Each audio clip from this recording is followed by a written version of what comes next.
ક્યારે જીવનમાં બધું આપણા મન મુજબ નથી બનતું અને એ સમયે મન દુઃખી થઈ જાય છે, સવાલો ઊભા થાય છે ને લાગે છે કે કદાચ આપણા સાથે ખોટું થઈ રહ્યું છે.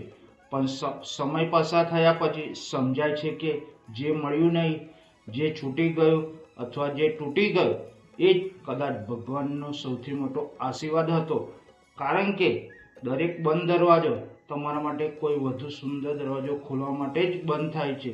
દરેક નિષ્ફળતા તમને વધુ મજબૂત બનાવવા માટે જ આવે છે અને દરેક વિયોગ તમને તમારી સાચી કિંમત સમજાવવા માટે આવે છે. જીવનમાં ઘણીવાર આપણને જે માગીએ છીએ એ આપણને ખુશી આપે છે, પણ ભગવાન જે આપે છે એ આપણું આખું જીવન બદલી દે છે. એટલે ક્યારે પરિસ્થિતિ સામે ફરિયાદ ન કરશો.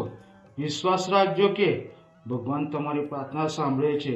ભલે જવાબ હામાં હોય, નામાં હોય અથવા થોડો સમય રાહ જોવામાં હોય, એક દિવસ જરૂરથી સમજાશે કે જે થયું એ ખરાબ નહોતું, પણ એ તો તમારા જીવનને વધુ સુંદર બનાવવા માટેનું આયોજન હતું. જય શ્રી કૃષ્ણ, જય શ્રી સ્વામિનારાયણ.